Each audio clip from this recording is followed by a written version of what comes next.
नमस्कार। फिर एक बार आपके सामने प्रस्तुत हुए हैं सुविचारों शंखनाद की टीम एक सुंदर विचार अमृत लेकर, चाणक्य जी से प्रभावित होकर, चाणक्य नीति से। और एक सूत्र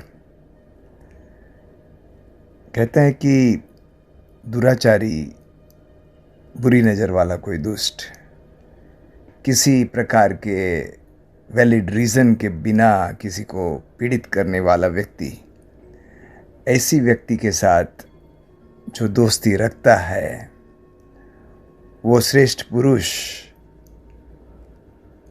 उसकी कीर्ति बहुत वेग से नष्ट हो जाती है। तो चलो इसको एक मार्मिक स्टोरी से समझते हैं। जंगल में एक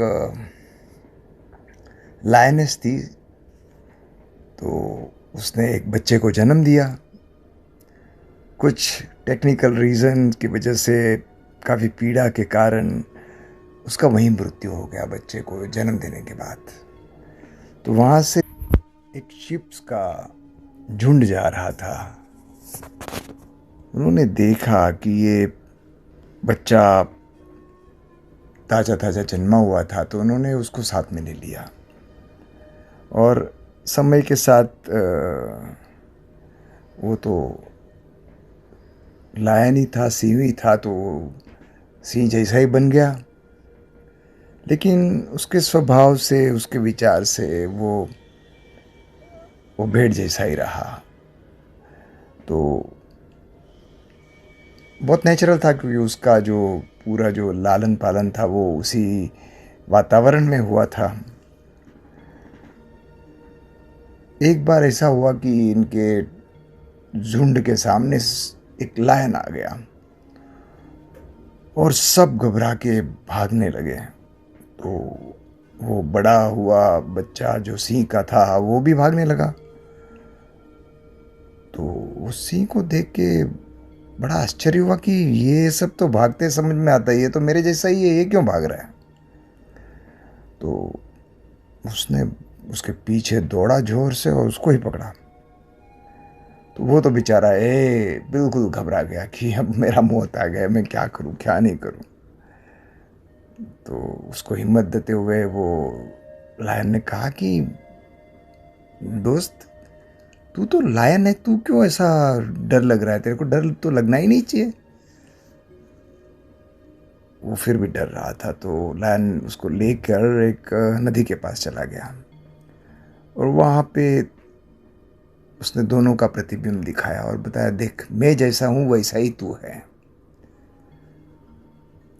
मैं भी सिंह हूँ, तू भी सिंह है। तेरे को और प्रूफ चाहिए तो एक काम कर, मैं भी जोर से चिल्लाता हूँ, रोरिंग करता हूँ, लायन रोरिंग, तू भी कर सकेगा। उसने उसको इमिटेट किया और उसने भी देखा कि अरे वाह, मेरा आवाज़ भी इतना ही पावरफुल है। तो उसी क्षण उस भेड़ की मृत्यु हो गई और उसमें रहा हुआ लायन जीवित हो गया। स्टोरीज के माध्यम से ये समझना है कि हमारे जीवन में भी काफ़ी बार ऐसा होता है। हमें काफ़ी पोटेंशियल होता है, काफ़ी पॉसिबिलिटीज़ होती है, लेकिन अपने कम नसीब से, हमारे वीक मानसिकता से हम बिल्कुल उस भेड़ की तरह होते हैं।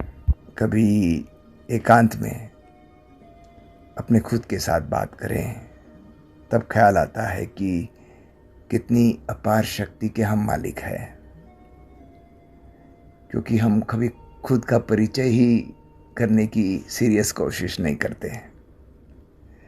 तो बस इसका बोधामृत तो यही होगा कि जो बुरे विचार हमें आते हैं, जो डर के विचार हमें आते हैं, वो या जिनके साथ हम रहते हैं और बाय चॉइस और या बाय कंपल्शन कभी ऐसा बन हो गया हो, तो उससे हमें दूर हो जाना चाहिए। नहीं तो वो लायन जैसी हालत अपनी भी हो जाती है, और काफ़ी हम देखेंगे कई बार होती भी है। हमने खुद इसे महसूस किया है। तो जैसा संग वैसा रंग। तो ऐसे संग से हमें अगर दोष लगने की पॉसिबिलिटीज़ है तो उससे दूर ही रहना चाहिए। और हम इतने वीक हो जाएंगे कि हमें पता ही नहीं चलेगा। तो बस ये बोधामृत इससे ग्रहण करना है चाणक्य जी से। अगर